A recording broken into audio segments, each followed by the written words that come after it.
Cowabunga, debate fans! The sewers are buzzing, the pizza is piping hot, and the stakes are higher than Shredder's temper because tonight, or this afternoon, we're going full Ninja Turtle mode here on Trivial Debates. We have three fearless contenders. They're strapping on their bandanas, spinning their nunchucks, and preparing to battle in a clash of wits, wisdom, and radical randomness. Will it be a Leonardo-level masterstroke? A Michelangelo-style party win? Or will someone pull a Raphael and take the victory with sheer intensity and maybe a little attitude? So grab your ooze canisters, crank up Vanilla Ice's ninja rap as we go ninja go for a heroic half-shell hootenanny? It's a turtle time for Trivial Debates. We got a great panel here. First up, Sean Haddon, human drum tech from the band Cybertronic Spree with old school roots in Electric Playground, brings his turtle power of knowledge to this debate. Hello, Sean. Hello. Thanks for having me. Glad to have you and glad to meet you. Glad to meet you too. Our next contestant, Michelle Ivy, the internet's biggest and proudest TMNT fan, all the way from her Cowabunga corner. Join us to master splinter her way to a victory. Cowabunga! Radical. Love it. Welcome, Michelle. Nice to meet you as well. And coming in next, it's someone I know already, Justin Velociraptor, also known as Vaughn, never wanted to pay full price for late pizza, a returning debater oozing to showcase his ninja skills in the marketplace of ideas. And he's got his dark glasses on, so you know he means business, everyone. It's like a poker game. They are the only glasses I can find with my actual prescription. Sure. Whatever you say. They look cool. A Jose Canseco bat? Tell me, you didn't pay money for this. You shouldn't, really. It's got steroids. All right. Well, let's get into it. Okay, starting off with the movie round, and we're keeping it simple.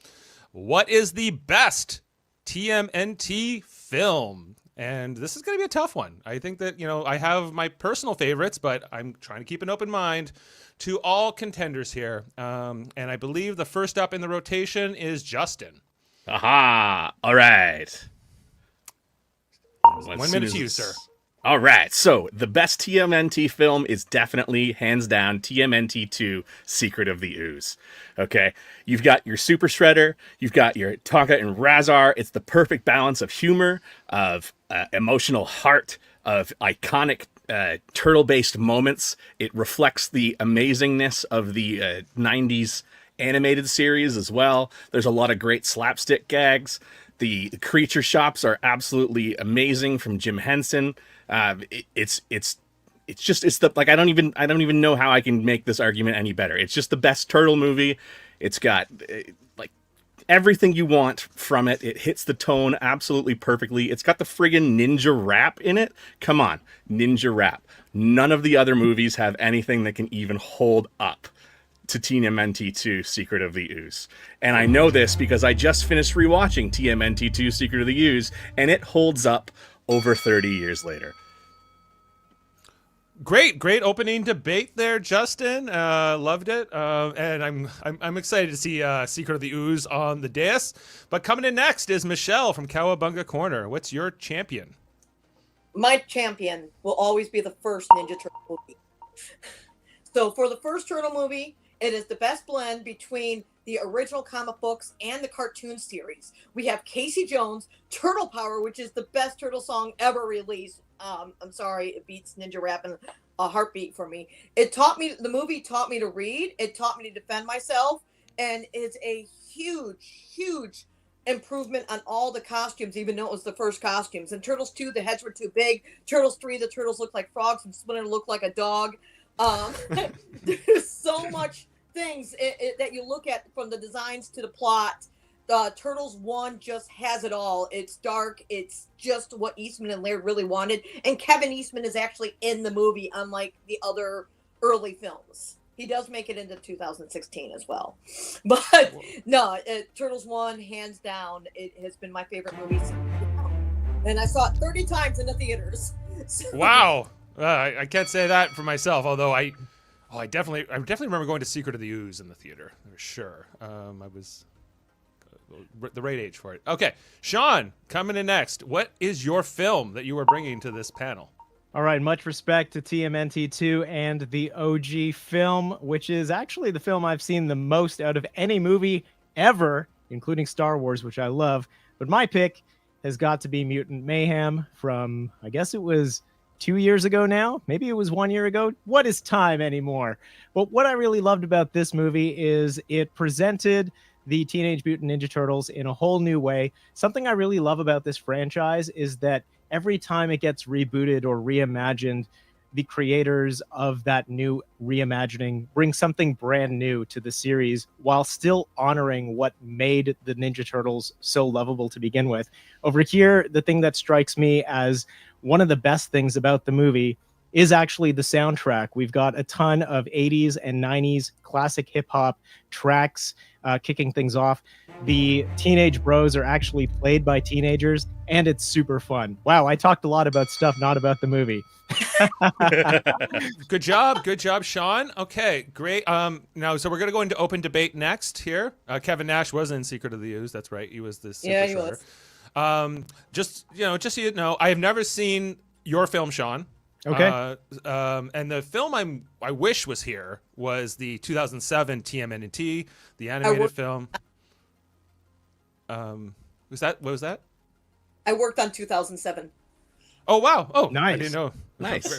Well, I loved that movie. I wish it was in the group, but if you can explain your movie well enough, Sean, I don't want that to work against you. Of course, we have the original 1990 and the Secret of the Ooze sequel here, so definitely two films I'm way more familiar with.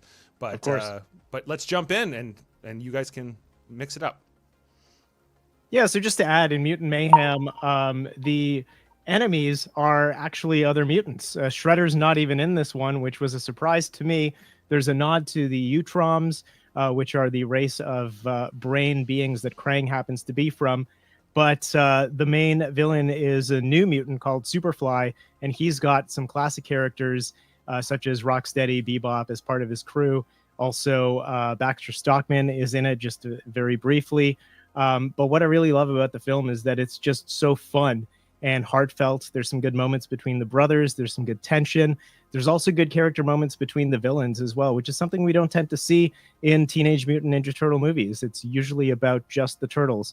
And it's got stuff that old fans would love and things that would bring in some new fans into the franchise. I agree with most of what you said, but I don't think that cool animation can make a movie a classic. I think Mutant Mayhem is like, it's like that cool new indie band that everyone pretends to love while secretly longing for the classics. No.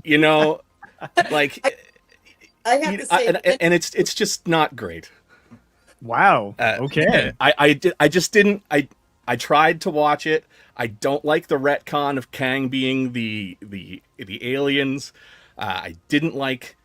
I don't know. I liked the soundtrack. The soundtrack was the one thing that I want to say 100% for you that soundtrack was banging. I mean, it didn't have ninja rap, but It does have ninja rap. It's well, it has the it has movie. Is it in it? I don't remember that. It's in the movie, dude. Like, Well, it's there you go. diegetic sound. This It's in the- turtle, Clearly, I need to rewatch it. this turtle Okay. movie takes place in a world where Vanilla Ice exists and has already written a song about Ninja Turtles, which is weird. Which is strange. Okay, Michelle, jump in here because you gotta. Mutant Mayhem, I feel that the plot was rushed because they wanted turtles in the school by the end. So Superfly's character was ruined completely because he was supposed to be as smart as Baxter Stockman. But as soon as he mutated, he forgot his entire goal and just went out there and started attacking the city with no plan when he's supposed to be a thinker. So they really ruined Superfly and the end of the movie. It had a great start, a lot of beats to it, but there was they jumped the shark right in their own first movie. But is he really supposed to be super smart? Because he's just introduced. He's got no prior lore. Well, he says he picked it up from Baxter and he was able to build that machine. So yeah, he should Okay. But what happens to you It's when you're good. mutated? If you're mutated and you're all jacked up, as we see Kevin Nash as Super Shredder, his brain doesn't work so good. He's just trying to destroy stuff, which I think is evocative of what we see in Super Duper Fly. Okay, well, moving away from the animated mishap, the first movie, dark and serious, but too dark and serious. What? They all sounded like they had smoked like a carton of cigarettes beforehand.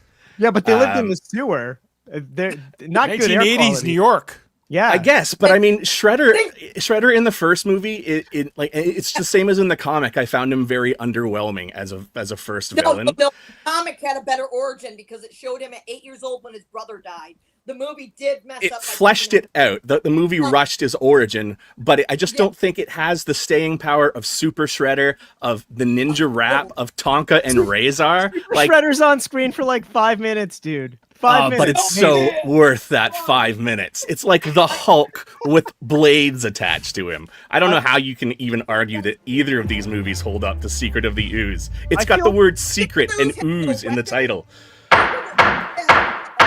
I feel Michelle, you were cutting in and out just a bit. If you just want to make Yeah. your final point there before we make a ruling. Secret of the Ooze has no weapons besides for backgrounds. Donnie's the only turtle allowed to use his weapons. Leo throws them to the ground, but into the ceiling, but never gets to actually use them in battle. Raph's is on his belt most of the time through the movie, and Mikey's even has a container to hide them. So for the weapons area, Turtles 2 was lightened up so much they took their weapons away.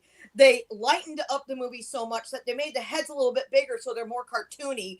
And they cut out the storyline that Professor Jordan Perry was supposed to be an Outram at the end because the producers thought, oh, it was people will think it's Krang. So they took out the most serious line that would have gave Donnie a story plot.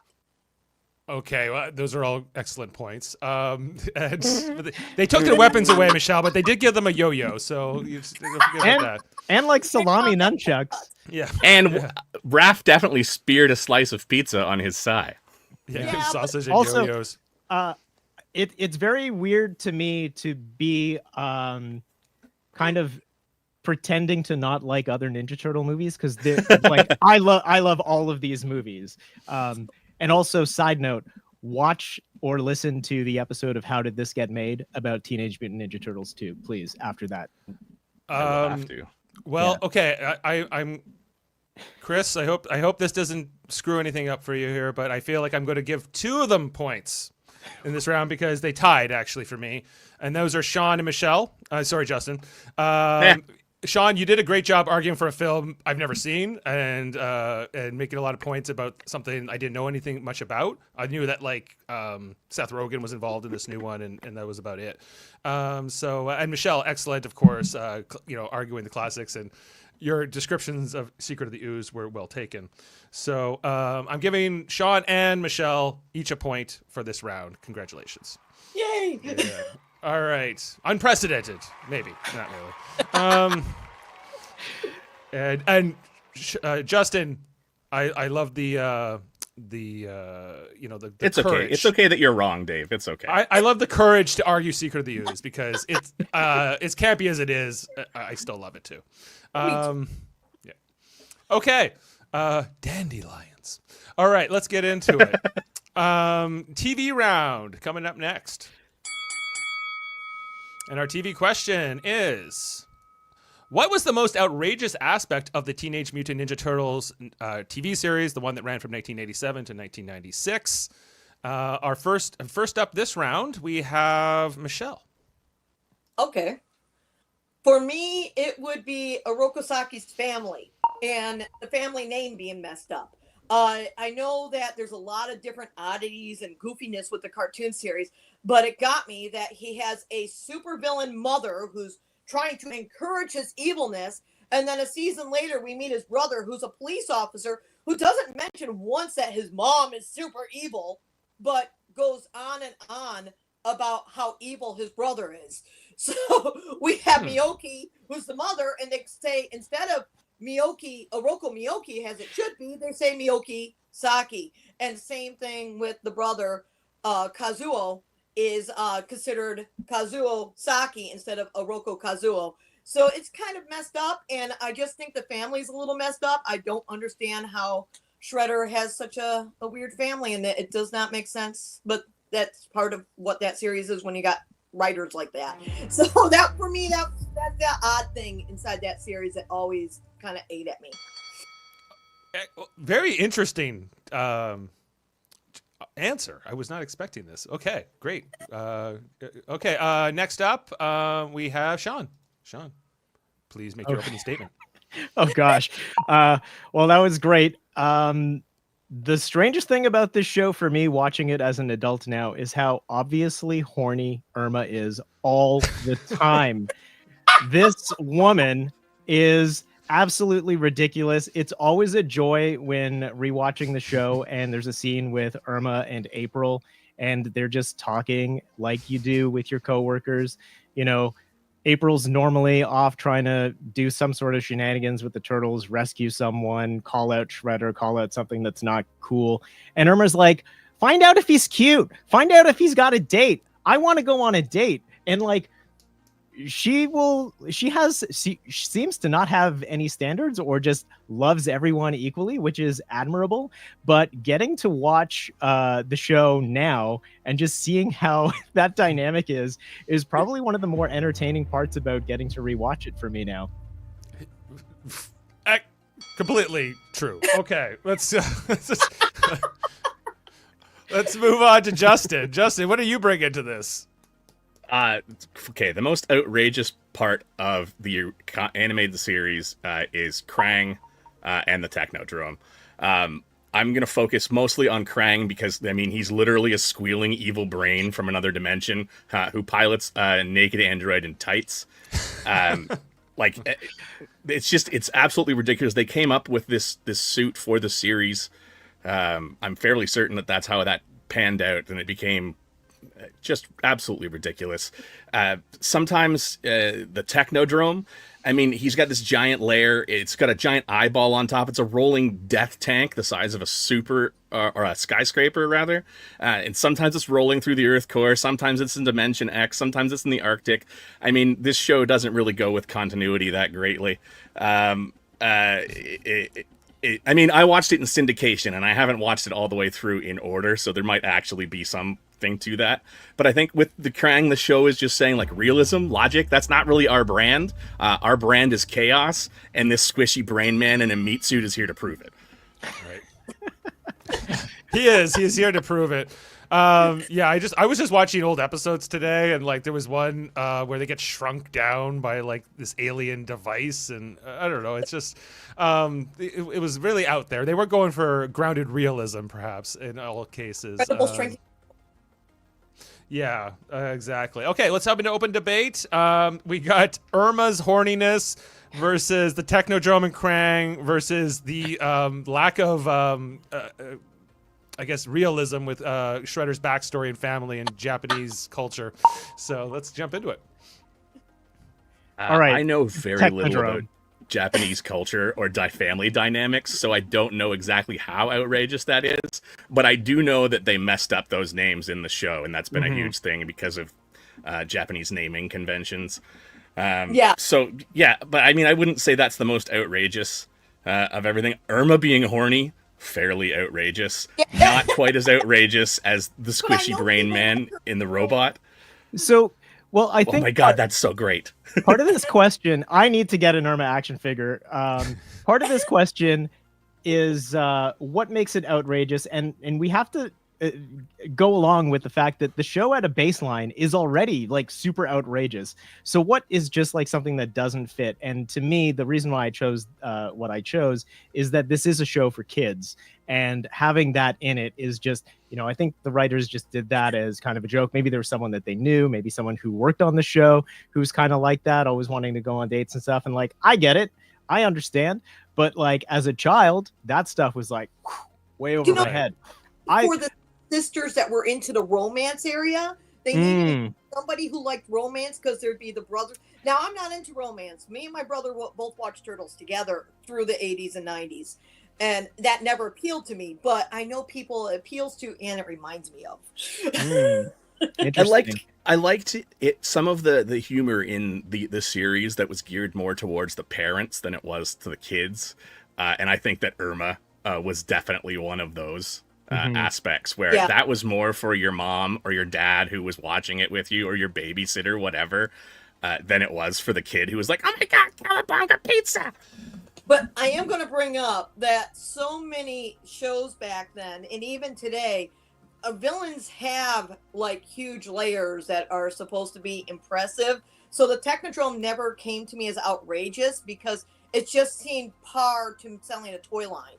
Krang was an interesting storyline, but it was just trying to find a way of introducing an Utrom without introducing the entire series. I wish for Krang that we actually got some sort of background, which is what the 2016 movie does. It finally shows why Shredder will never trust Krang. But in the cartoon series, there was never something given other than the fact that Krang was banished from his body. And then when he makes clones, you see what the bodies are supposed to look like. And then in the 2012 series, they show that he's part of the Utrom race, so he would never had a body to begin with. So it all clashes with who he is. I think Yeah. it's really bizarre because like Krang's from a race that they just look like that. But for so many of the earlier episodes, he's like, Shredder, I want my bottle. And he's like, just going on and on. I love the relationship of Shredder and Krang. They're like an old married couple who like, they're together for the kids, Bebop and Rocksteady, and they get on each other's nerves. I love that about the show. They're essentially Jack Lemmon and Walter Matthau from Grumpy Old Men. That's who Shredder and Krang are, is grumpy old men in the Technodrome. The thing that makes the Technodrome so ridiculous to me, it's not the fact that it's the big ball of rolling death. It's not the cannons and the trapdoors. It's not the toy line aspect. It's that giant flippin' eye on top of it that really creeped me out as a kid. Even my toy, I did not like that giant eye on it. I thought it's just weird, and it that, and then because when I was a kid, Krang was not a member of an alien race. He was just a dude who was his brain got removed from his body. What? So like in my head, that's all it was. So he's like, exactly. He's like, my body. His brain also has a mouth and Fangs. eyes. So anyway, okay. Now that's gonna be in my head. This was incredibly close. I gotta tell you, you all made great points here, and wow. I think they're all outrageous, but I think I'm going to go with Sean this round just because he's right about Irma, and it really got me on the thing. And yes, I think an Irma action figure, it could be used like a Horgon, like in Star Trek, as a symbol of fertility. So you are looking for Jamaharan, Raphael? Yes, exactly. So great job, Sean, in all your arguments, and Justin, you were very close on that one. That's okay. You know, I guess I'm after 30 years, I'm just used to the Technodrome more. So it's what fair put me enough. over the edge. But that's what I really went looking for at my parents' was my Technodrome, because I know it's there somewhere. And thanks for reminding me about Irma. And I think that this stuff with Shredder and the Japanese like culture, I think if I just had more knowledge around it, I could probably better understand it. I felt like in the time we had was a little tough to really deep dive into that. So good job to all, and we're moving on to music. And here we go. Music. What is the current band or artist would be at the top of your favorite Turtles playlist? So I want to know the song or band or whoever and which turtle it would apply to. First up this round, I believe, is Justin. Yes. No, Sean's up first this round. Okay. I don't remember what I said, but I think I said that my favorite turtle is Michelangelo and that Mikey would be into Chapel Roan. Yeah, there we go. Yeah, I think he would just dig her stuff. She's super funny in interviews as well. And I think there's enough various sounds and nostalgia from previous periods, like 80s and such, that Michelangelo would dig. He'd probably be rocking out to Pink Pony Club. I think also some of these songs might be a little too spicy for most people who watch Ninja Turtles as kids, but Michelangelo is possibly 18 or 19 now, let's say, and he gets the adult themes, or thinks that he does. And yeah, I think he would want to hang out with her, basically. And she probably would want to hang out with him, if I'm telling the truth. Okay. If you're done, we can move to our next contestant. Yeah. This one, I had never listened to her before, so I did. Chris sent me over a clip. I was not familiar, so very interesting. Okay, next up is Justin. All right. So, this is for Raphael. Raph is for sure listening to Wu-Tang Clan's latest with Mathematics, Black Samson and the Bastard Swordsman, because it speaks directly to who he is as a turtle. Like the album, he's raw and emotional, and he's delicately towing the line constantly between discipline and rage, which is just what this album is bringing to the table. It's got grit, it's got myth, it's got martial energy, just like Raph himself. Wu-Tang's got themes of exile, inner conflict, brotherhood, and it mirrors his identity as a turtle who doesn't follow the rules, but will also never abandon his own family. He himself is a bastard swordsman, an outsider with a code.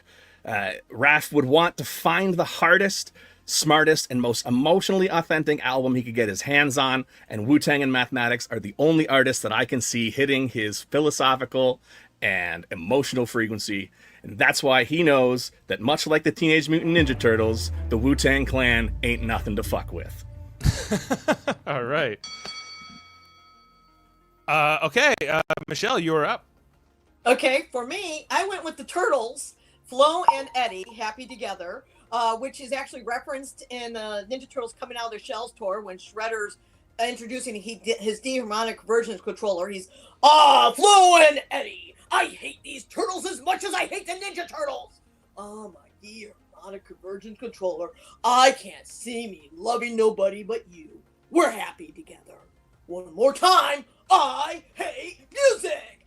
Music! I hate music! And goes into song. Then also, Flo and Eddie has been referenced in a lot of newspapers, but what's most memorable for me is having all four of the original voice cast singing Happy Together. But I could hear them listening to You Baby, It's Ain't Me Babe, Surfer Dan, Eve of Destruction. So there's a lot of songs that I can see all the Turtles enjoying, and the band is named the Turtles. So it just really hit me. So, yeah. Flo and Eddie and the Turtle. Oh, okay, so they would like... Gotcha, okay. Okay. All right, well, open debate. Producer like note a- here. I got production notes mixed up, so I sent Dave the wrong album earlier, so I don't know if he's ever heard that. I have not, but it's okay. Yeah, because I thought you were, or Chris thought you were arguing for like the song from the original movie. Like Turtle Power, crime, Power. partners in crime. But then you said it was a band, so I switched the Turtles inside our original notes. So yeah, I went with Right. Flo and Eddie. Gotcha. Okay, it's all good. Okay, we're gonna jump in here. Donnie would be a big fan of a big Sim fan. Bumping, rumbling. Lun. All right. Open debate. Let's jump in. I like that you went with the actual band, the Turtles, and it reminds me that I haven't listened to them in a long time. And I think there's like one of their songs where you could hear their producer saying, close your eyes when you clap, which is pretty fun. That's just left into the actual song. Yeah, I didn't realize that we were going to be arguing about stuff when I agreed to do the podcast. I'm like, here's my answers for things. So I don't feel like mine was very thought out. I definitely have to give this one to Justin, though. Like Raph and Wu-Tang just makes perfect sense. Like peanut butter and jelly. It's like, it's beautiful. I want to hear more about it. If you want to talk about Turtles and Wu-Tang, go for it. Oh, I got so much Wu-Tang in my head, buddy. I could talk to you about Turtles. I could talk to you about Masonry and Wu-Tang. Whole what? But let me tell you, the Flo and Eddie, that's coming from behind. I did not expect that. And the Turtles, especially since that cover of Eve of Destruction is... Michelle, Yes. are you assigning that to a specific turtle though, or just to them all four? All four, especially Eve of Destruction. You could really see that with Leo and Raph. But Happy Together is a Mikey song where he Happy really Together is a going. Mikey song. And when I heard the voice cast break into song, we were backstage in an event doing a press thing, and they all started trying to sing it. And then later they got together and did a professional recording of it on their Facebook pages. So I've always enjoyed seeing them sing happy together. That just was very chill down my spine thing. So it's something I can see them singing it. I can see them enjoying singing it together. I'm not sure whether they would have it on their playlists though. I think it's more of an a cappella karaoke night in the Turtle Den. Yeah. It also does say current band, and the Turtles are. Oh, it does. Oh, yes, it does say current band. Turtles are rather classic. They made these questions pretty challenging. You're welcome. I don't. I have nothing. Weird Al. That's it. Weird Al's This was current. my problem. I had to listen to new music for like 3 days before I gave an answer for this question because I was like, my most current music is when I was like 20. So But that's Wu-Tang 20 is years forever. ago. And that is Wu-Tang is forever. And they are nothing to fuck with. Like, you cannot deny that Wu-Tang Clan ain't nothing to fuck with. They have an entire song dedicated to reminding you that Wu-Tang Clan ain't nothing to fuck with. Yeah, I'm gonna Much like argue the for children for the Justin's children. pick, actually. Yeah. I'm gonna say that I feel Martial arts as well. in commercials and stuff, so it still is kind of current. It's- it's always used. it is evergreen. I will say that Flo and Eddie and the Turtles are evergreen. You do get that. It is, But I still think that the image of Raph just down in the lair with his headphones on, just nodding his head to his beats, just that to me says the Ninja Turtles. It says Raphael. It says the guy who wants to be a Ronin, but no, he's got his family right there that he's got to protect and he's got to stay loyal to. And Raph and I would just- fit in on any of the interludes on any Wu-Tang album. Any Just Wu-Tang bantering. album. Yeah. Just picture him bantering with Ghostface and Ray. Like, It's okay. Even Michelle. the new Michelle's- album, even with the lineup, as I won't say diminished, but as changed as it has been for the Clan, it's still, I highly recommend listening to that album. I'm not big on modern music, as I just said, but I listened to this album, I think 6 times in the last couple of days, front to back. And even if you're not a fan of rap, it's a solid album. I grew up so much with oldies that my sister worked for the Monkees, so I grew up on tour with the Monkees. That's an impressive fun fact. My mother would be losing her mind right now. And so would Kevin Millard, for that matter. Because he's a big Monkees fan. If you My didn't mother know. loves the Monkees. Okay, well, this one I think is probably obvious to everyone. Justin is taking this round. Excellent choice, Justin, with the Wu-Tang and Raphael. It was exactly kind of the energy, like, you know, what music kind of syncs up with that turtle. So, yeah, Justin takes this round. Okay, moving on. Sports. Right? Yeah, sports is next. All right, for our sports question, and you remember you have to argue, everybody. What professional sports league would your favorite turtle choose to play in? So, are they going to be a hockey player? Are they going to, be in the NFL, and why? That's what we're looking for, and which turtle specifically? Justin, looks like you're up first. I'm going to have to go with Raphael in the UFC. I just think that, oh God, that's a nightmare. Oh my God. I just think that Raph in the UFC, take it away, would be, oh my God, I can't even argue with this thing on, like, I can't, Raph fight good, fight angry, fight good with you. Thank you. Okay, Raph. God damn it. Raph fight good, Raph fight angry, Raph fight UFC. That I just think he's the perfect match for it. He's got all that aggression that Splinter won't let him get out on, anyone but the Robot Foot Clan bots. So he's gonna go into the UFC. He's gonna get some of that out. He's gonna kick some ass. People are gonna think he's in a costume, but it's not because he's a Ninja Turtle. It's gonna be grand. It's gonna be great. It's amazing. That is the stuff of nightmares. That's right there. God. The nose. It's the nose and just And the body God that goes with damn it. it. It's just like. I apologize for my answer bringing this nightmare into your living rooms. Michelle, you're up. We'll see what your Okay. image is. I'm kind of scared now.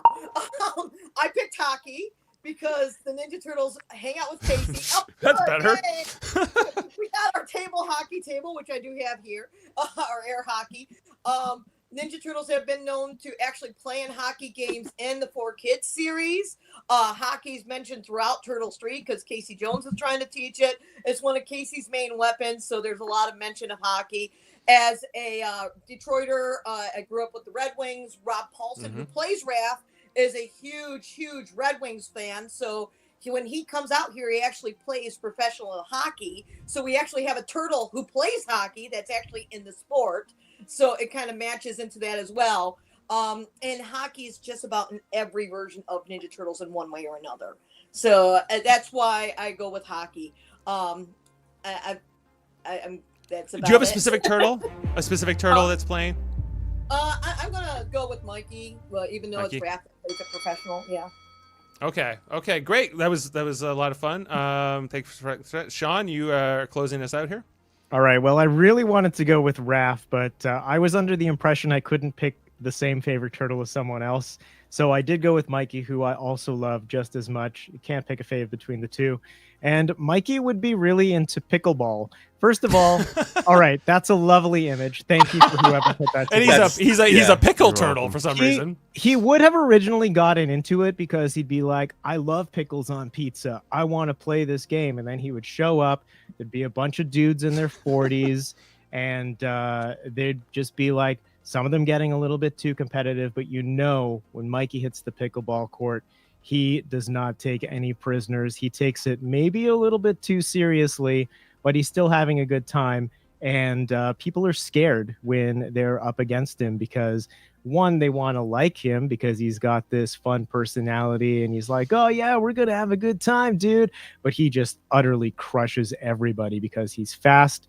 He can switch the racket between hands or the paddle between hands very easily. He's got a mean backhand. And he just loves jumping all over the court and getting in people's faces when he scores.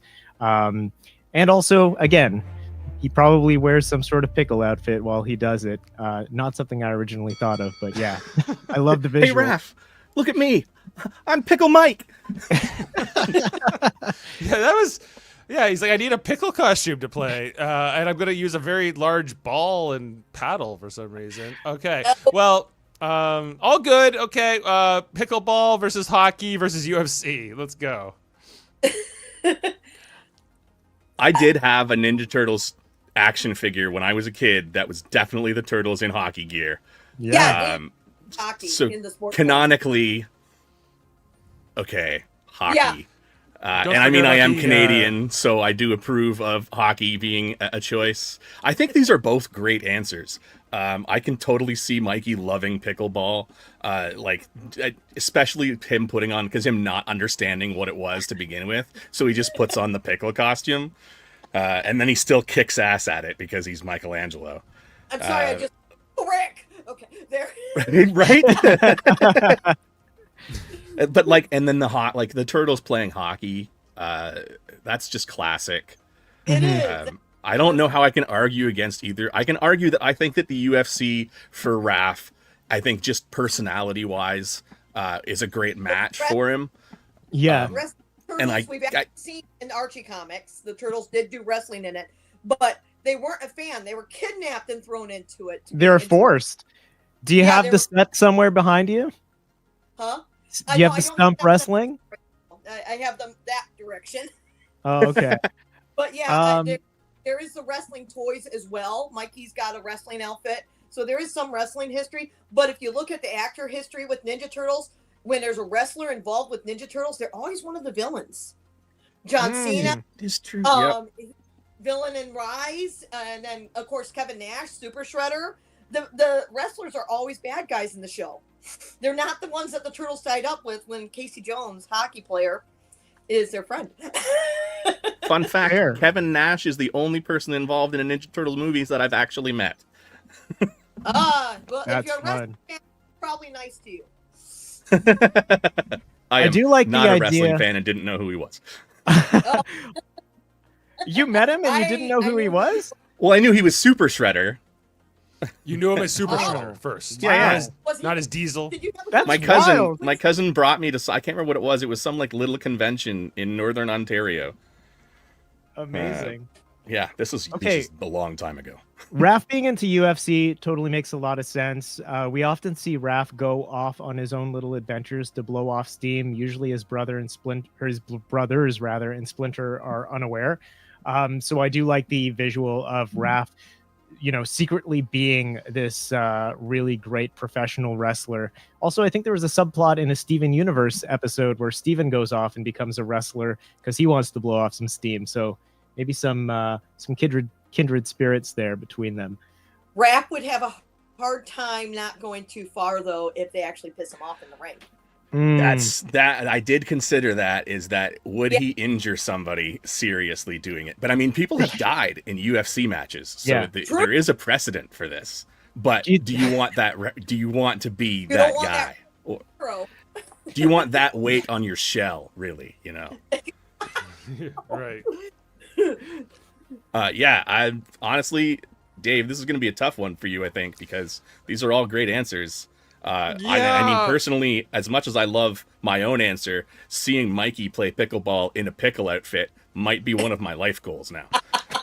Yeah, they're all good choices, honestly, here, and it's hard to really figure out which one I think is the front runner at this point because you've all made about the same amount of good points. So for me, it's probably to come down to just creativity. Which probably favors Sean here, but yeah, mine is not very creative. Mine is just a ninja doing ninja things. I will totally cop to that.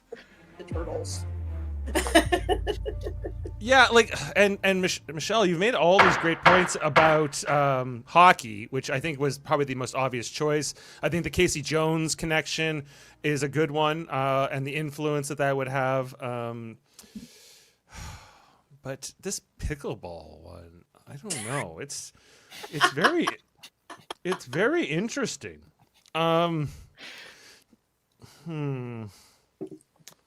And Justin, yours is good too. I just feel like it's not you're oh, Jesus. No. I feel like for having conjured that into our lives alone, I should be disqualified. I think so too. So I'm going to have to go with Sean on this one. Congratulations, Sean. Thank you. But Michelle, you were right there. I just think it was just a little bit of his, the choices here. I think that that Raphael thing is going to be in my nightmares forever. And, and I think that the hockey one was really good. I didn't know that about the actor who played Raphael being a fan of the Red Wings. So that was great to learn. Yeah, if you ever see anything of Rob Paulson, he actually wears Red Wing hats and shirts almost any live appearance. He's got something Red Wing on him. Wow. Well, good to know. I'm not a Red Wings fan, but I am a hockey fan. So I'm always glad to learn of those kinds of fandoms, pieces of fandom. Okay. History. And our historical question is, the turtles are all named after certain Renaissance artists and creators. Which Renaissance artist is the closest to their namesake turtle in personality? And up this round, we have Michelle first.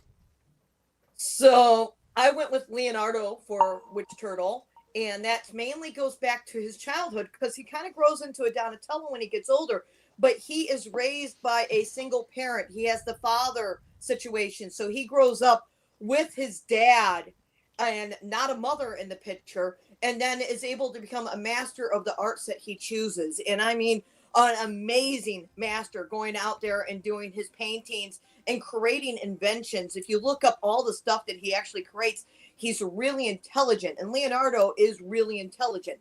When he grew up under Splinter, he took everything Splinter said and he took his ninja skills and mastered it to make his father proud. And I feel Leonardo was doing a lot to make his father proud with his history. So out of the artists, I've always felt that Leonardo was the closest to his personality of the artist himself. So yeah, okay. Leo. Well put. Great opening statement. Okay. It sounds like Sean, you're up next this round. All right. Continuing on with Michelangelo. Michelangelo is most like Michelangelo. First of all, as an artist, you tend to create things that you want to see in the world or things that are a reflection of self or things you admire. And Michelangelo would always paint and create naked people, and lo and behold, Michelangelo is a naked Ninja Turtle for most of the time when he's not dressed up as a pickle. I mean, you look at works like the Sistine Chapel, for instance, there's a lot of naked people hanging around, and they're also eating a lot as well and just having a great time up there in heaven. And I think if Michelangelo had an idea of what heaven could be, it would just be lounging around, being naked, and eating a lot. So that is my answer. Okay, great. Thank you. Okay. Justin, so we have Michelangelo, we have Leonardo. Which is the third turtle of the four that is going to come in here? The answer to this question, my friend, is Donatello. Donatello is most closely matched to his Renaissance namesake because both were quiet innovators and they focused on mastery of their invention. The sculptor Donatello revolutionized art through his technical skills and his devotion to realism. Just as Donatello does with his gadgets, his problem solving, and his deep thinking, he shares a true intellectual and creative what's the word I'm looking for, like spirit with his namesake. And I just think that Donatello is the obvious match because both are often underrated, but both shaped their worlds through brilliance, not bravado. Okay. All right. Well, all excellent statements and great points made on all three of these. All right, we're going to go into open debate next, and make sure to tell us why yours is better than the other two. I'm going to pick on Mikey. Okay. Michelangelo's my favorite turtle of all time. I'm wearing him on my shirt even. Mikey's totally epic, dudes. He's the best turtle for me with his personality. And so when I was in school, my teacher, he was a big fan of the Renaissance artist, and he came up to me and he's like, I know nothing about Ninja Turtles. So what are their personality like? Because I want to know if they match up to the original artist. And of course I started going on about Mikey first. And he got so pissed at me because Michelangelo is known for his anger. He's known for being more like a Raph. He's known for not being fun to work with, not being nice to the people around him. He is, from what I understand, the farthest artist from the personality of his turtle, which is sad because that's my favorite turtle. I even have a tattoo of him. So when I say it's very true. I'm a Mikey fan, but I'm so disappointed. I don't want to go back in time and meet Michelangelo because it's just heartbreaking. Yeah, the real Michelangelo was known to be extremely temperamental and a perfectionist dickhead. So Raphael. I'm going to say that they would have been, Raphael would have been closer for Michelangelo. So I think Mikey, although close, I'm going to have to rule that one out of hand. I feel like a dick doing it. But Leonardo, though, I want to address because Leonardo the Turtle is disciplined, and he's a rule-following soldier, and he follows Splinter, and he just got this code of honor, whereas Da Vinci was a rebellious polymath. He was constantly challenging the norms, the church, the establishment. He was a giant rebel, no matter what, and he was such a huge dreamer and dreamt so far outside of the bounds of his own world. And Leonardo just does not do that. He is so rigidly kept. As he gets older, he does lighten up a little bit, and he gets more wise. Like I think he becomes more like Donatello as he ages. But the core of Leo, the core of his character, it doesn't for me reflect Da Vinci. Leo does push the bounds when he realizes it needs to be done. And that's happened several times where Leo's actual student persona has had to make the choice that's opposite of what everyone thought he would do. So he has to do that when he needs to. But he is the one that was like trying to be there for his father, like Leonardo was. So if Leo's father was in that direction, he followed the same footsteps. Like Leo's trying to follow Splinter's footsteps. And I really enjoy when Leo's trying to find those other roads instead of being the serious leader all the time. And I think that the newer stuff is way more serious about him being a leader, because Leo even said in the original movie, I never said I was your fearless leader. And then they start forcing it after the 2007 movie and everything.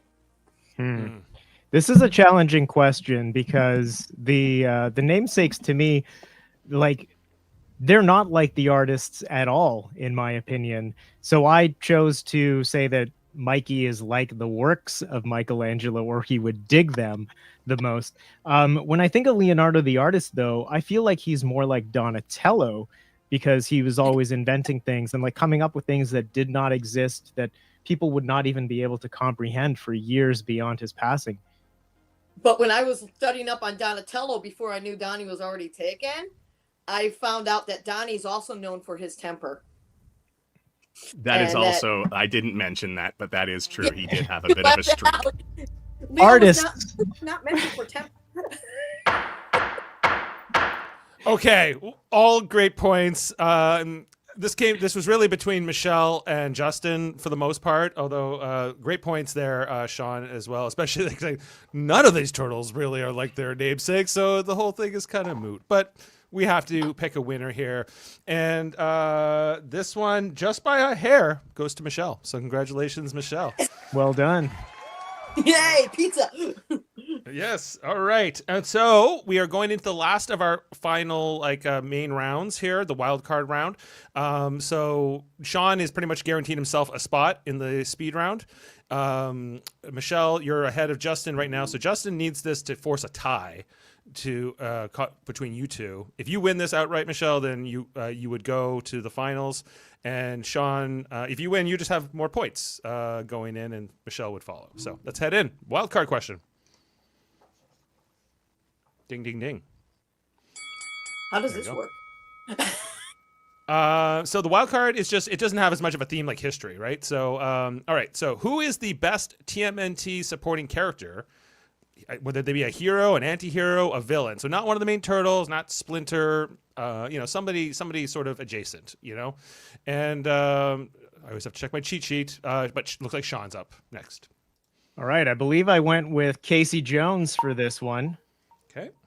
And the reason being is that he is an absolute menace in the cartoon, and especially in the first film. Casey Jones is completely unhinged, throws a wrench into everything, but then also ends up kind of saving the day and being like the most badass character. And you know what? Being played by Elias Koteas certainly doesn't help or doesn't hurt him, I should say. The initial introduction to Casey Jones, obviously, in that film is when he and Raph have that encounter in the park where they're both not really realizing that they're both kind of good guys, but kind of unhinged weirdos at the same time. I love the interplay between the two of them in that particular fight. And then even after the fact, I mean, when he spots Raph on the roof and then wants to see what he's up to, like there's a brotherly bond there that Raph just doesn't have with the other turtles. Interesting. Okay. Who's up? Okay, Justin, you are up next. All right. Batman. Batman is the greatest supporting character in TMNT history simply because A, he's Batman, and B, the 2016 IDDW crossover proves it. He's not just a guest star, he's a great contrast and complement to the Turtles. His brooding nature forces the Turtles to think differently, while their chaotic family brotherhood fraternal vibe pushes Batman out of his shell, literally and emotionally, pun intended.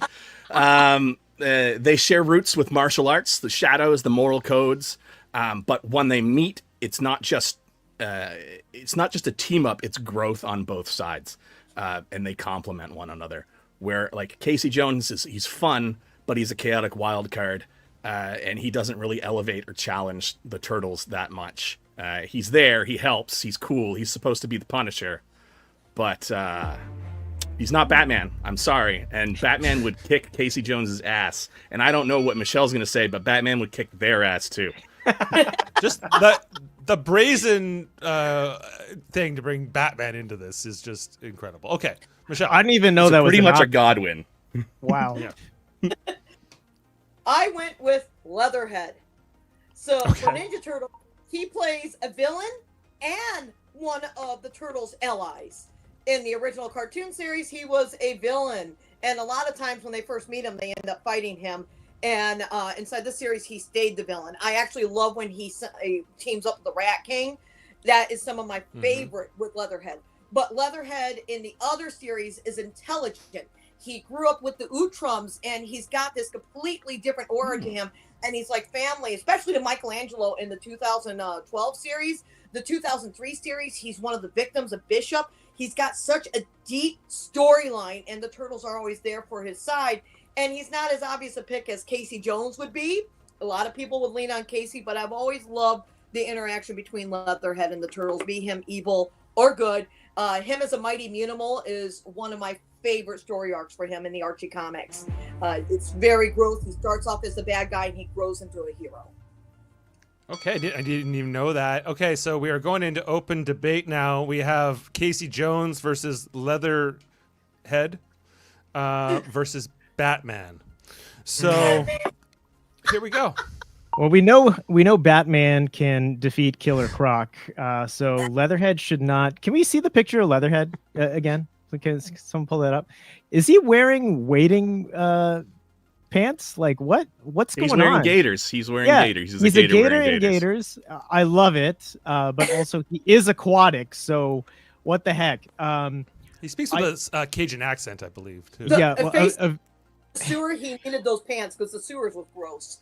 That's true. Yeah, you don't want that stuff on your legs. I'll give him that. All right. So for me, I didn't realize that outside of TMNT universe was applicable. So kudos to Justin on picking Batman over there. I think that's like that's kind of like bringing a Joker and playing the Joker hand, but it's Batman. It is a literal wild card. Yeah. So.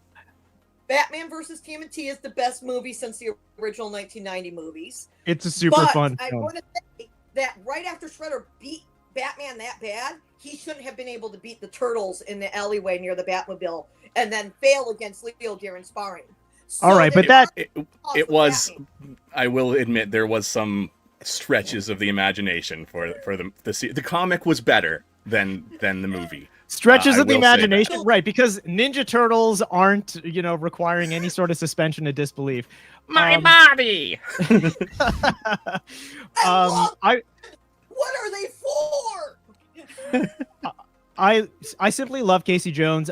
He is a meme outside of the Ninja Turtles fandom.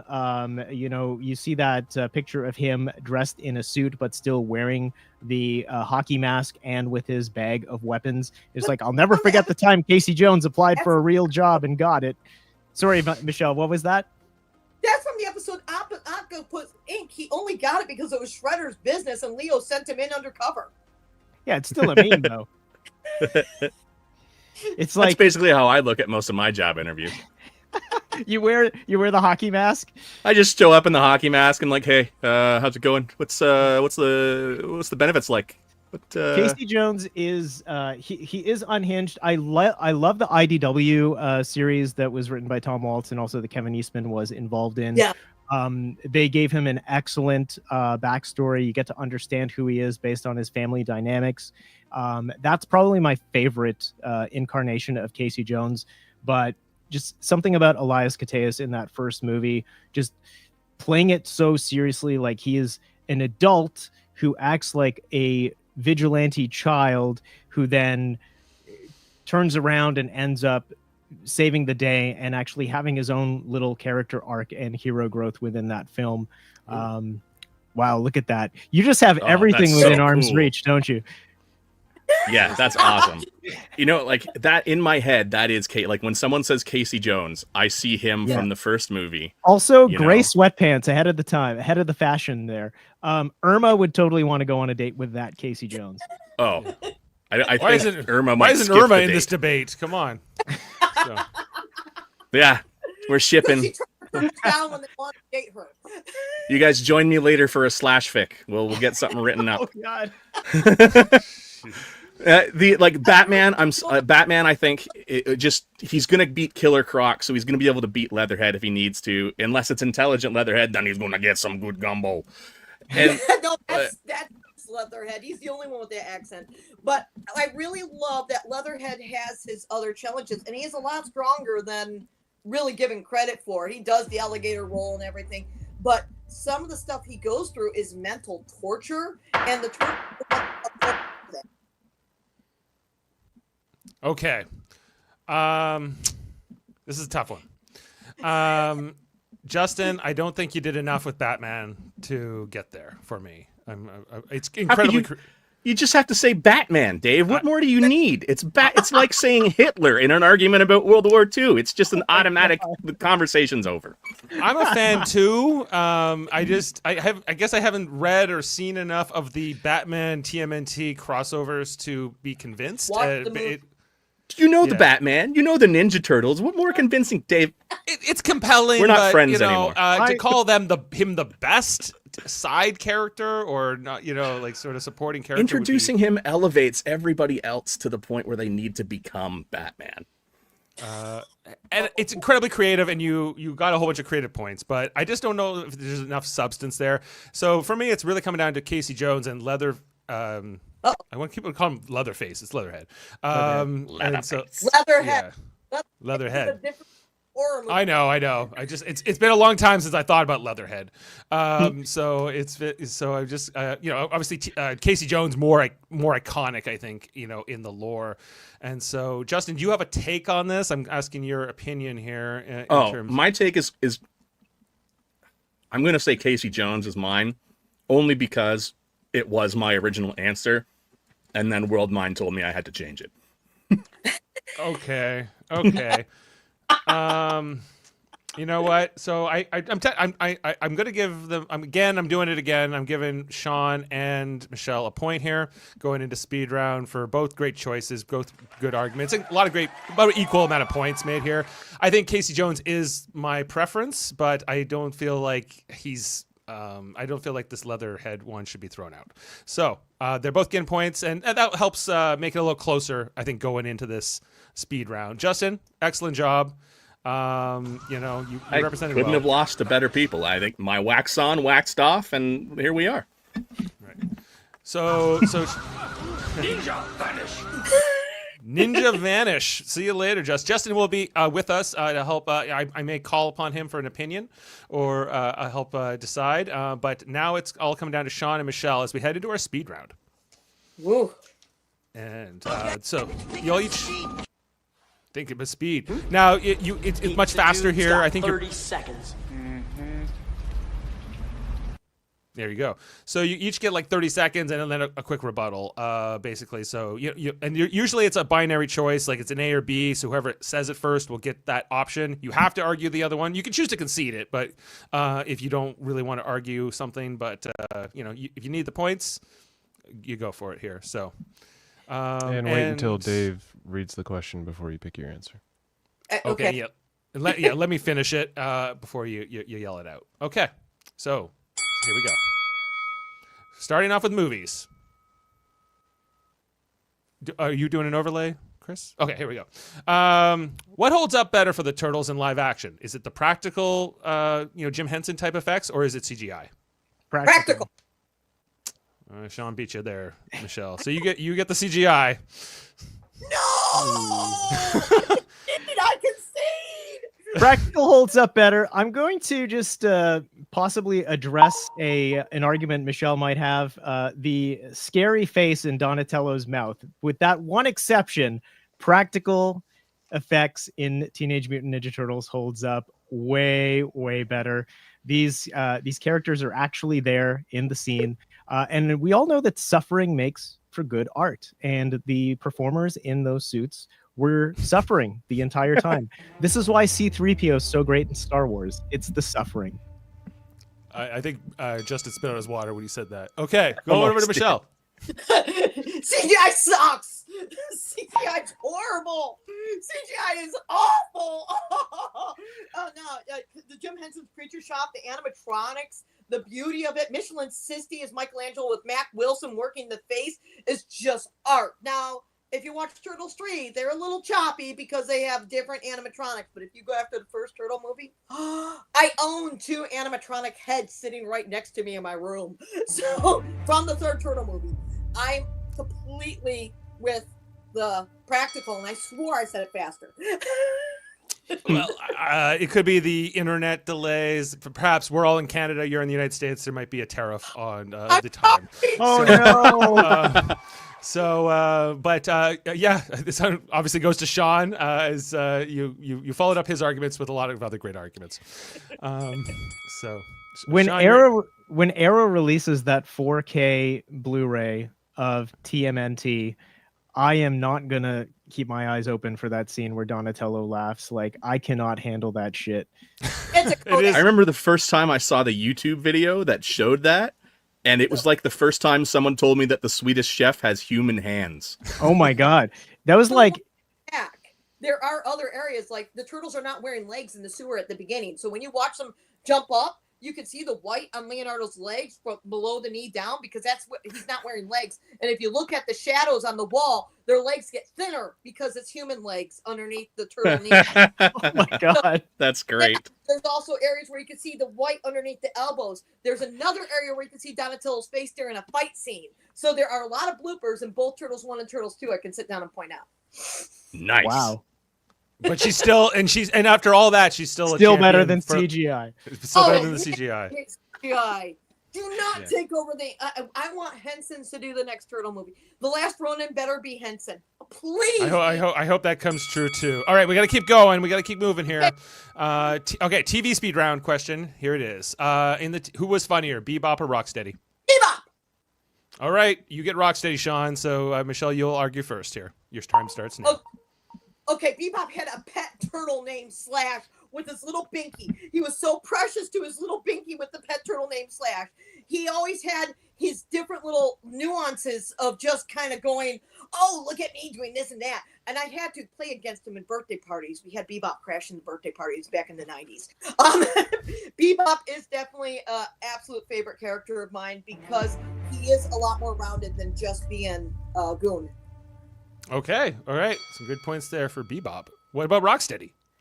Both Bebop and Rocksteady were played by voice actors who also voiced Turtles. Bebop was voiced by the guy who did Donatello, Rocksteady by the guy who did Leonardo. And the thing that makes Rocksteady more funny is the fact that he's always flummoxed. He's like, oh, he's always doing that. Like before he says anything, it's like, oh, I'm gonna get the titles. Oh, like all of his lines start with that or end with that. Bebop looks funny for sure, but Rocksteady is my go-to funny mutant. Rebuttal. 15-second rebuttal.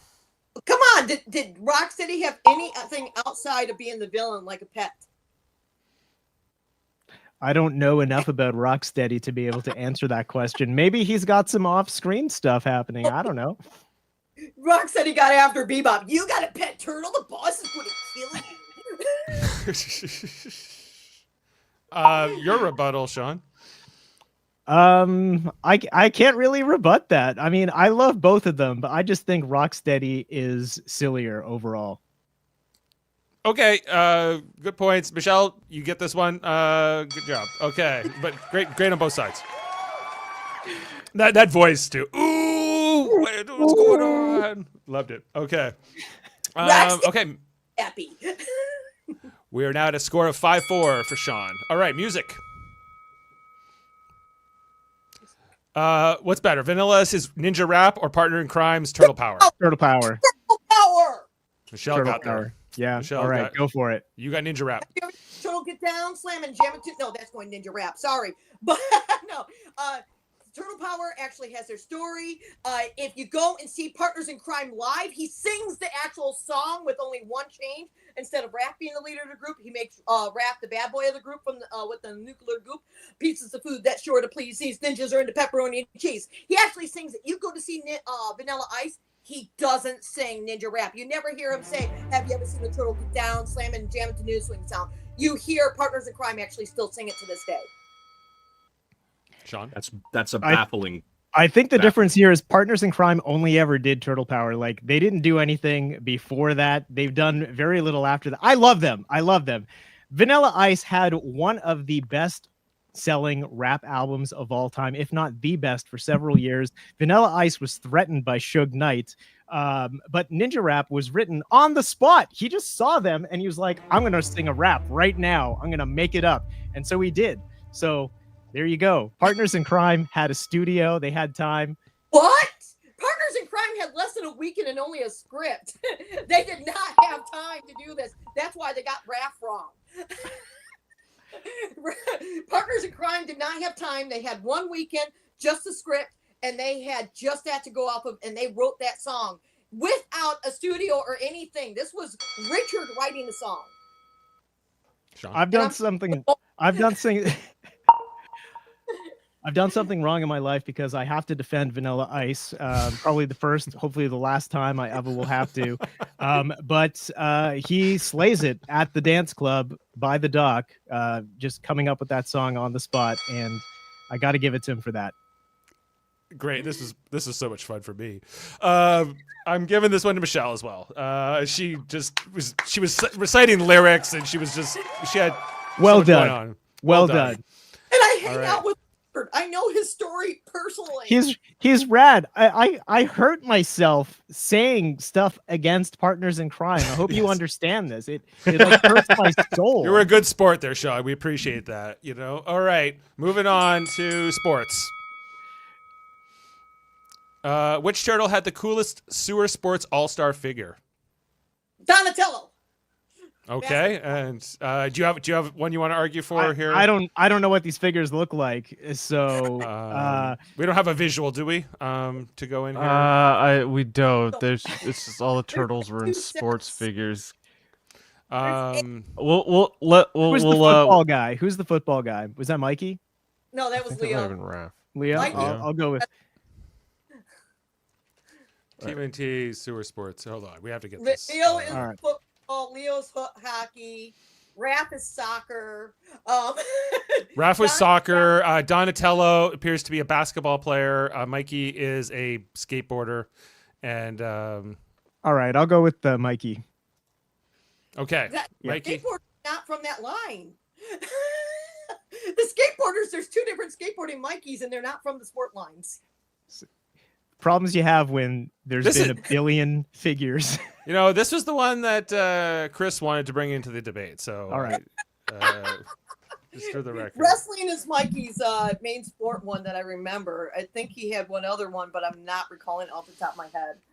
I want to hear about this Donnie figure that you were really excited about, because I love when people talk about stuff they're excited about. Who's going up first? It would be Michelle Michelle. because Okay. she picked it first. Okay, so I picked the Donatello toy because this is one of the rarest Ninja Turtle toys on the market. They have two different ones. There's the red jersey and then there's the white jersey. And they even made a giant version of the red jersey, which is extremely hard to find. I got it out of package, not in package. And I don't even have the white jersey for the small version. Oh, they do have that Mikey lined up with the sports one. That's weird. See, there's the wrestling one. But yeah, I go with Donnie because of the fact that this is the most sought after toy. Okay. All right. From Going that line. for rarity. All right. I guess I'll go. Mikey with the skateboard makes sense to me because before this line, you would have had to get Mikey separate from the Cheapskate or the Cheapskate 2 thing, which was a whole other vehicle for him to just have a skateboard. This, you would have Mikey and the skateboard together in one package. So for convenience alone, I would have to go with that. Plus, I just love Mikey on a skateboard. Michelle's got other thoughts, and that's cool. I look forward to hearing them. I'm thinking, and I'm realizing the toy I'm thinking about is a surfboard, not a skateboard. So, Oh, okay. I thought of sewer surfing Mikey. But yeah, I go after the Donnie because of how much that Donnie is actually sought after. And it's the one that's brought up the most in that line. Is it up to me now? That was a tough one, everybody. Is this one with Donnie the one with the green mask instead of his purple one? Is that No. why it's rare? No? It's just rare because of how little was made of him. He does have like the green He's glasses. got goggles. Oh, Yeah, it's he's got- goggles. Does have his purple mask on behind him. I see. Okay. Well, it's different. I guess I'm going with Michelle. I don't know. All right.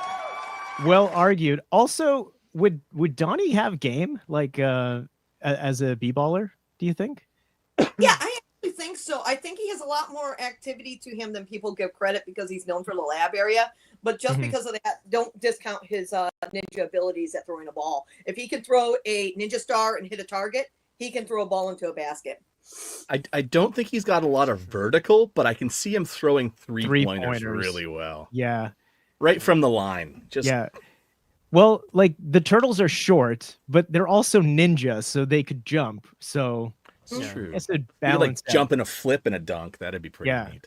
Like Donatello in NBA Jam, please, someone make that happen. He's on fire. So the score is now 6-5 for Michelle. So we have 2 rounds left here. So let's jump in. For our history question, be it resolved. The time period that TMNT turtles are depicted in does not matter. So one of you is arguing it doesn't matter if the turtles are in the 80s or the 2000s. The other one is saying yes, it does matter. Doesn't matter. Okay, Michelle's arguing it doesn't matter. Sean, you're going to have to argue it does matter. All right. Okay, it does not matter because the Ninja Turtles have been shown in the past. They've traveled back to dinosaur time. They traveled back to Viking time. They traveled to the future. They've gone to different planets. Their aspect of where they are and what they do never relies on technology or those around them. It just relies on the situation they're in and being able to solve their problems. And they've been able to do so since the original Mirage comics without worrying about their time period. Okay. Sean? I think something that speaks so well about Ninja Turtles is that they are utterly timeless. There's the video game Turtles in Time where they do exist across multiple time periods within the same game, but they are ultimately products of the 1980s and a direct result of Eastman and Laird poking fun at and homage to Marvel Comics and characters that were so popular around that time. The foot being a direct homage to the hand from Daredevil. Ninja Turtles and the 80s are inexplicably linked. Michelle? Every version of Ninja Turtles right now that's coming out isn't even touching the 80s besides for the music with Mutant Mayhem. It's all going off of the now stuff. Like, if you look at what they're wearing in the 2016 series, how they treated them in the Rise of the Turtle series. All right, my rebuttal is they're still the characters they were in the 1980s. You can't change those factors, those character traits that will always be attributed to each individual brother. So, yeah, I'm going to go with they have to be from the 80s or early 90s. They're timeless.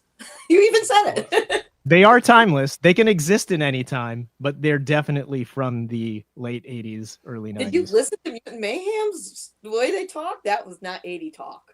They didn't talk 80s talk.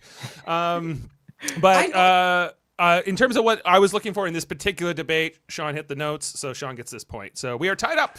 Ooh, tight game. Ooh. Okay. So this is it for all the marbles. Our final speed round question, a wild card question, and it is. It's coming up. What's a more interesting take on the Splinter character, as a former human or as a former pet rat? Pet rat. Okay, you get the human Splinter, Michelle, and she looks happy about that. So you're up, Sean.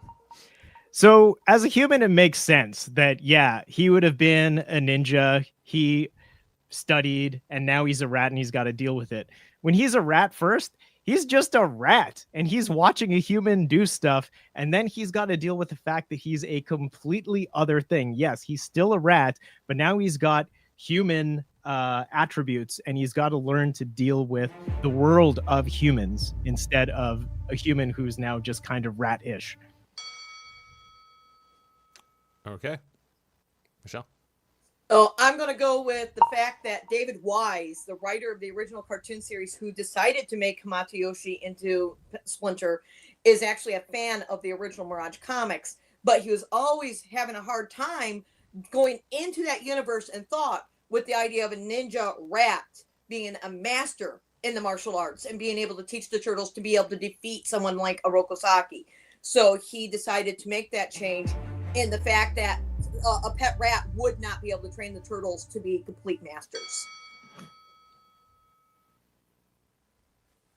Sean?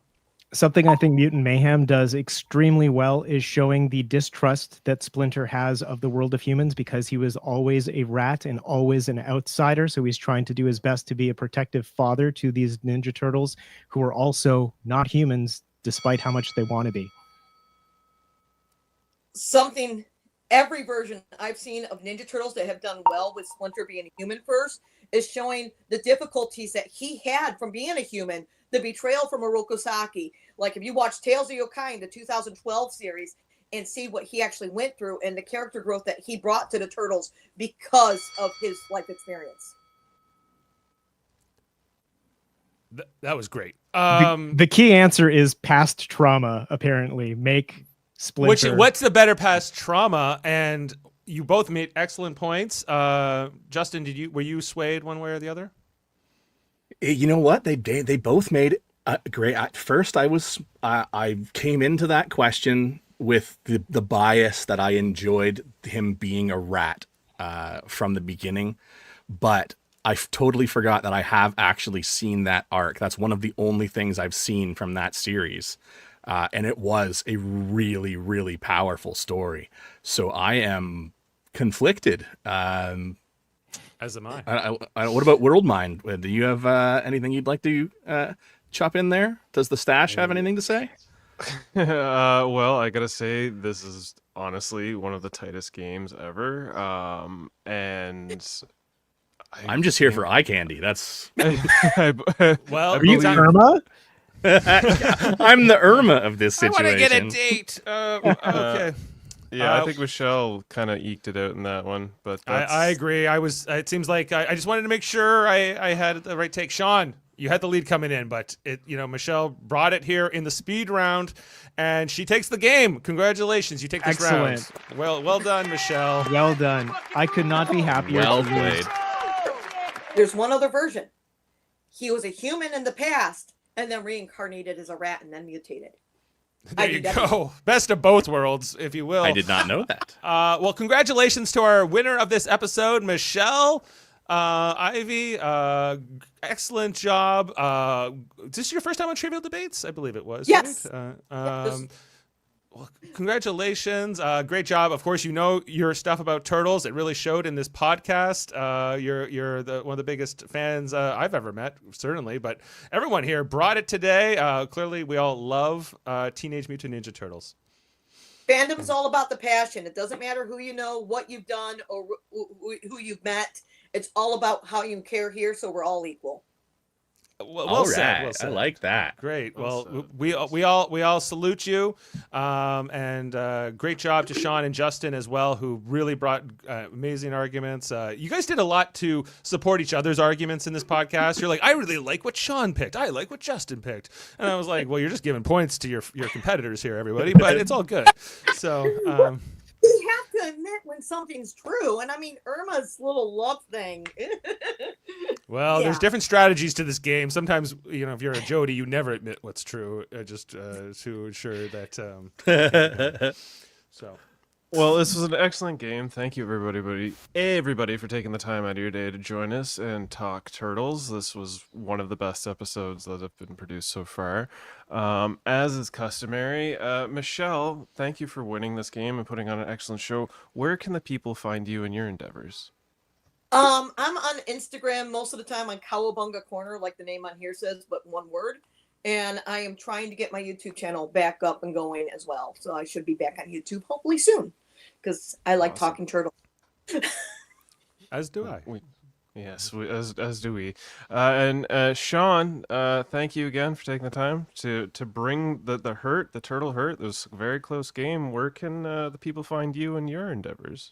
People can find me on Instagram at MegaShaun. That is a Transformers reference, Megatron. So Megashaun. And thanks for having me. This was great. Thank you so much. And Justin, last but not least, where can the people find you in your endeavors? Hey, people can find me usually sitting at my desk, not wanting to be on social media. They can add me on Blue Sky, justinvelociraptor.bluesky.social, I believe is how that works. I am also on Instagram at justinvelociraptor. I very rarely post anything, but when I do, you can believe it's going to be witty. Beautiful. Thank you. That's always witty and charming as usual. And with the host with the most, Dave, thank you so much for bringing in these sensei-like questions. Where could the people find you in your endeavors? Well, thank you, Chris, for helping to put together this podcast today. Yes, you can find me on Live Long and Podcast, a YouTube channel and audio podcast that's on all the time. On Mondays, we do our For All Mankind reviews. Right now, we're doing Next Generation reviews on Thursdays. Soon, Strange New Worlds will be coming back. And so it's all kinds of Star Trek podcasts all the time. Justin's often on our shows, as are you, Chris. Just throw. You all laughed when I made that Horgon joke, so I think the rest of us are Star Trek fans here as well. Plus, you can check me out on Super Mater Brothers podcasting. We just wrapped up the 48th season of Survivor this past Wednesday, so it was a 13-week journey, and that is now passed as well. Oof. Well, much like this episode, we are passing on to the end of it. So join us next month. We're going to get fantastic 4 times for our next episode of Trivial Debates. Follow all these lovely people. Hit subscribe. Leave comments. Let us know what your answers to these very challenging questions would have been. And let us know if you agree with our host's excellent choice. All right. Peace out. We're going to end this. Go Ninja, go Ninja, go. Yeah. Wu-Tang Clan ain't nothing to fuck with. Turtle power! A Jose Canseco bat? Tell me, you didn't pay money for this. Beam up some Star Trek content with Live Long and Podcast. Tune in to X-Rated, the X-Men animated review show. Artistic interviews with graphic histories. A roundtable movie discussion with Hey, did you see this one? And movie reviews with Hold Up, a movie podcast. And while you're at it, spin a few records with Eamon on Track. Watch us duke it out on Trivial Debates. And let's chat about TV with the Super Mater Brothers. It's all here on the United Federation of Podcasts.